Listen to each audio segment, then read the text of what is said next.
अस्सलाम वालेकुम students and welcome back.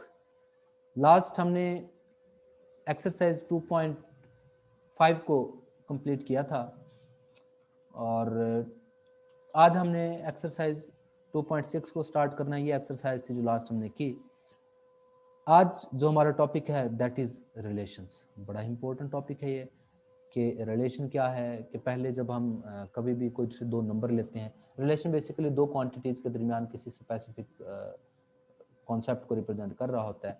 जब आप लोग नंबर्स की बात करते हैं जैसे कि 5 और 4 है, तो हम कह सकते हैं कि इनमें ये ग्रेटर देन का रिलेशन है कि 5 is greater than 4, 25 is square of 5, 2 is square root of 4। ये उनके दरमियान देखें रिलेशन है। 2 multiply by 2 is equal to 4, तो ये इनमें इक्वल का रिलेशन है। तो ये तो एक सिंपल रिलेशन वाली बात है कि कुछ कनेक्शन अगर कोई से दो नंबर या क्वांटिटीज के दरमियान हो तो उसको भी हम रिलेशन कहते हैं। लेकिन टेक्निकली जो रिलेशन होता है वो बेसिकली ऑर्डर पेयर्स होते हैं, जिसमें दो दो ऑब्जेक्ट एक दूसरे के साथ जुड़े हुए होते हैं। और वो आते कैसे हैं कि अगर हमारे पास ए और बी कोई से दो नॉन एम्प्टी सेट हों तो कार्टियन प्रोडक्ट का कोई भी सबसेट जो होता है वो उसे बाइनरी रिलेशन या रिलेशन कहते हैं। अब कार्टियन प्रोडक्ट क्या होता है जी, ये जरा नीचे चल के देख लेते हैं पहले एक बार। मैं कहीं पे आप लोगों को इसका कार्टियन प्रोडक्ट दिखा पाऊँ तो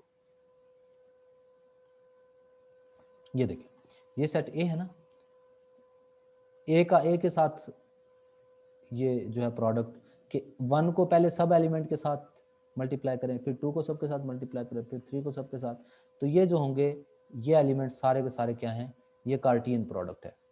अच्छा, ये तो है कार्टियन प्रोडक्ट, ये एक सेट का दूसरे के साथ भी हो सकता है। और फिर रिलेशन क्या होगा, अब इसका कोई भी सबसेट आप चाहें तो सारे लिख लें या इसमें से कुछ एलिमेंट लिख लें। तो इसने देखें उन्हीं में से ऊपर वालों में से कुछ एलिमेंट को लिखा है, तो ये उसका जो सबसेट होगा वो रिलेशन होगा। और उनमें जो पहले पहले एलिमेंट होंगे, अब इसमें देखें पहला एलिमेंट 1 है और 2 है, तो जो पहले पहले एलिमेंट का सेट है वो डोमेन कहलाता है, और जो बाद वाले एलिमेंट्स का सेट है उसको हम रेंज का नाम देते हैं। ठीक है जी। तो जो सेकंड एलिमेंट्स होते हैं वो हमारे पास रेंज है। अब आ जाते हैं डेफिनेशंस की तरफ। ये हैं जी हमारे पास क्लैट A and B non empty sets. तो कार्टियन प्रोडक्ट का कोई भी सबसेट जो होता है वो रिलेशन होता है, ये मैंने आपको बता दिया। और उनमें जो पहले पहले एलिमेंट का सेट होता है उसे डोमेन कहते हैं, जो दूसरे एलिमेंट का सेट होता है उसे रेंज कहते हैं। और अगर ए क्रॉस ए में से लिया जाए तो वैसे तो relation from A to B कहा जाता है। अगर वो कार्टियन प्रोडक्ट दो मुख्तलिफ सेट्स का है ए और बी का, तो वो binary relation from A to B होगा। लेकिन अगर एक ही सेट का अपने साथ क्रॉस प्रोडक्ट है यानी कि कार्टियन प्रोडक्ट है, तो फिर उसको रिलेशन इन ए भी कहते हैं। रिलेशन फ्रॉम ए टू ए नहीं कहेंगे बल्कि रिलेशन इन ए कह देंगे फिर उसको। तो ये एक डेफिनेशन थी जो आप लोगों ने इसकी देखनी है। इसके अलावा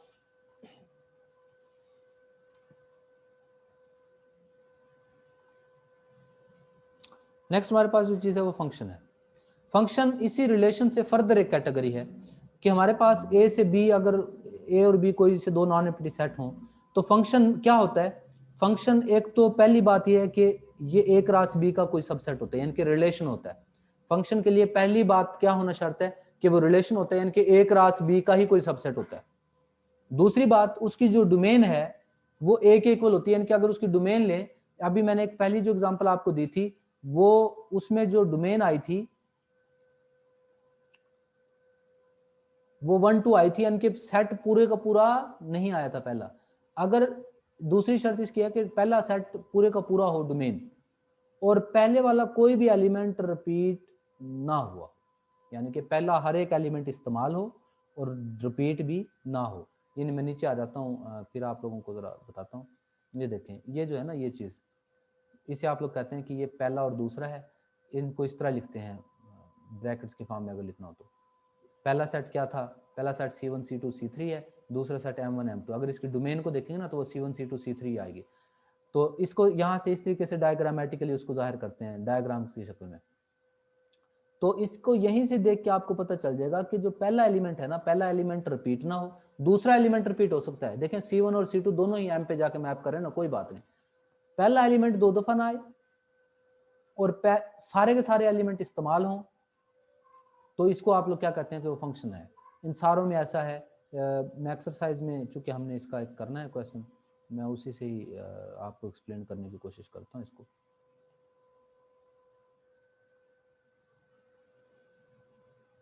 ये देखें इसके अंदर ना, ये जो पहला है पार्ट, इसमें 1 जो है 2 दफा इस्तेमाल हो गया, इसका मतलब ये तो फंक्शन नहीं है।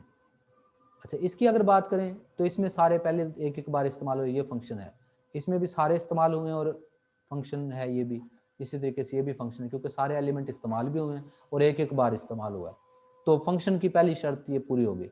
अच्छा, तो डेफिनेशन की हमने बात की थी कि डेफिनेशन फंक्शन की। अच्छा, फिर फंक्शन के आगे हैं टाइप्स, मुख्तलिफ टाइप्स हैं क्या, ऑन टू फंक्शन। अब देखिए पहली बात तो ये थी कि पहले वाले सेट के तमाम एलिमेंट इस्तेमाल हो, अगर बाद वाले भी सारे इस्तेमाल हो जाएं तो उसे ऑन टू कहते हैं। बाद वाले सारे इस्तेमाल ना हो, जैसे कि इसमें सी बच गया, तीसरा एलिमेंट बच गया, तो उसे इनटू कहते हैं। उसे क्या कहते हैं, इनटू। पहला सारा इस्तेमाल हो जाए तो ऑन टू, पहला सारा इस्तेमाल बाद वाला सारा इस्तेमाल हो जाए तो ऑन टू, बाद वाला सारा इस्तेमाल ना हो, जिस तरह 8 बच गया वो इनटू, और ऑन टू का सब्जेक्टिव भी नाम है। अगर एक एलिमेंट सिर्फ एक से ही जाके मिले और बाद वाले सारे इस्तेमाल ना हो तो वो 1 1 तो होगा लेकिन इनटू होगा। एक एलिमेंट एक से मिले लेकिन पहले वाले भी सारे इस्तेमाल हो जाएं, बाद वाले भी सारे इस्तेमाल हो जाएं, तो एक एक 1 1 भी हो गया और ऑन टू भी हो गया, इसको बाइजेक्टिव फंक्शन कहते हैं। तो ये हमारे पास डिफरेंट जो है वो कैटेगरीज हैं। इसमें अब हम देखते हैं आगे कि कैसे उसने लिखा है इसको। मैं पहले डेफिनेशन, ये देखें, इसमें ये पहले वाला तो फंक्शन ही नहीं, दूसरे में एक एलिमेंट एक से मिल रहा है तो ये 1 1 है, बाद वाले सारे इस्तेमाल हो रहे हैं, ऑन टू है। 1 1 और ऑन टू तो बाइजेक्टिव कहते हैं, तो ये भी बाइजेक्टिव, ये भी बाइजेक्टिव। लेकिन इसको देखें, इसमें बाद वाले सारे इस्तेमाल नहीं हो रहे तो ये इनटू है, और एक एलिमेंट एक से भी नहीं मिल रहा, इसका मतलब ये सिर्फ इनटू है। आखिरी वाली चौथी डायग्राम सिर्फ क्या है, इनटू फंक्शन है। फर्दर इसके बाद जो इसके अंदर हैं जी इंपॉर्टेंट चीज़ें वो क्या हैं हमारे पास, इसके एग्जांपल कोई भी नहीं है स्मार्ट सिलेबस के अंदर। मैं आपका सिर्फ वो बताऊंगा जो कि स्मार्ट सिलेबस में इसमें इंक्लूडेड है। पहले के 3 पार्ट, पहला सारे ही कर लेते हैं हम। फर्स्ट क्वेश्चन जो है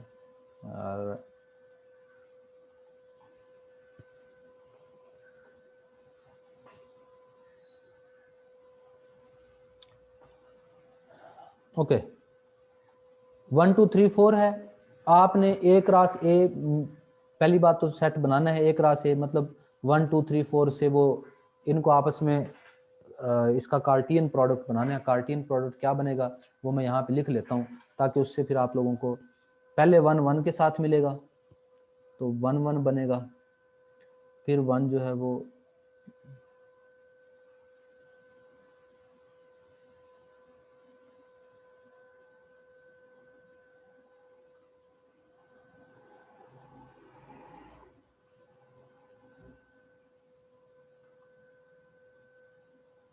फिर 2 जो है पहले 1 के साथ,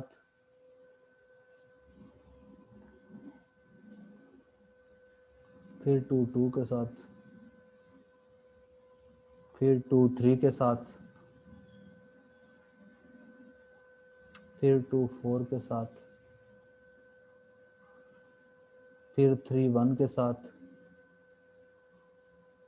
फिर 3 2 के साथ, फिर 3 3 के साथ, फिर 3 4 के साथ, फिर 4 1 के साथ, फिर 4 2 के साथ, फिर 4 3 के साथ, फिर 4 4 के साथ। तो ये इनका कार्टियन प्रोडक्ट आएगा।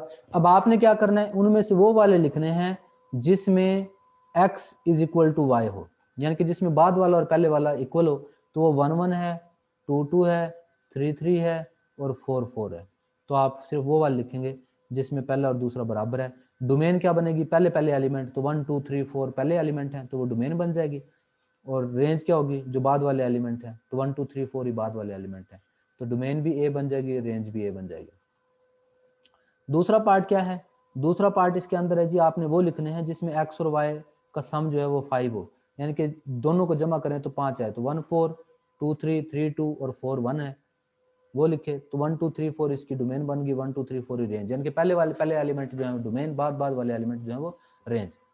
R3 में कौन से लिखने हैं, वो जिनका सम लेस देन 5 हो, तो जिनका सम लेस देन 5 हो 1 1 1 2 1 3 2 1 2 2 और 3 1, सिर्फ ये बनते हैं, वो लिख दिए मैंने। जिनका सम जो है वो लेस देन 5 बनता है उनकी डोमेन लिखेंगे 1 2 3 और रेंज लिखेंगे 1 2 3। फिर बाद में वो वाले लिखने हैं जिनका आंसर, जिनके सम जो है वो ग्रेटर देन 5 है, वो लिख दिए। तो ये उस शक्ल में लिखेंगे। जब ये आप लोगों ने ग्राफ की शक्ल में, पार्ट ए के अंदर ये है कि आपने सेट की शक्ल में लिखें, दूसरे में ये है कि आपने ग्राफ बनाना है। ग्राफ का मतलब ये होता है कि आपने जो ये फैक्टर्स लिखे थे कि जब x is equal to Y 1 1 2 2 3 3, तो ये 1 1 2 2 3 3 4 4 उनको मिला दिया ए, पहले का ग्राफ।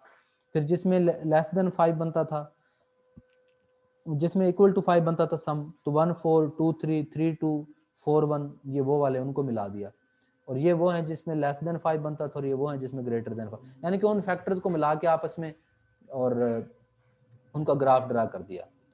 और इसमें से आपने चौथा करना है। एक तो चौथे में क्या है, आपने दूसरा, चौथे और पांचवें का बताना है कि इनका इन्वर्स क्या होगा।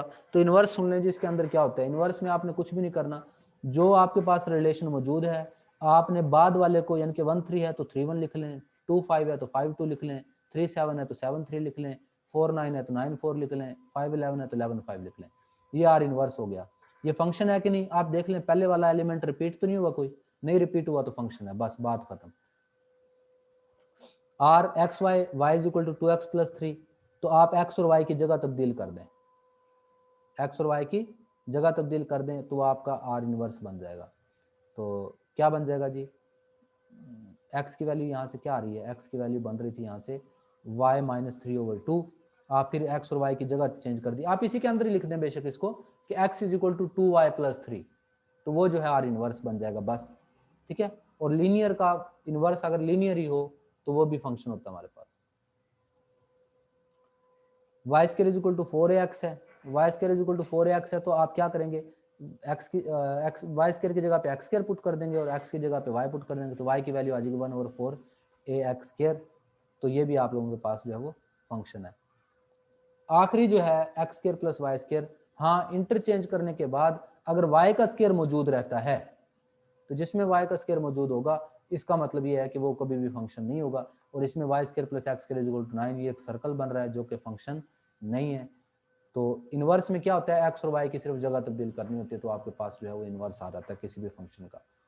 तो लें जी, इससे हमें ये पता चल गया कि कैसे हमने इस एक्सरसाइज को सॉल्व करना था। इसमें हमने जस्ट फंक्शन को डिफाइन किया है, फंक्शन के टाइप्स देखे हैं, ऑन टू देखा है, इनटू, 1 1 और 1 1 और ऑन टू, 1 1 और into, different types of functions को मतलब हमने यहाँ पे डिफाइन कराया है।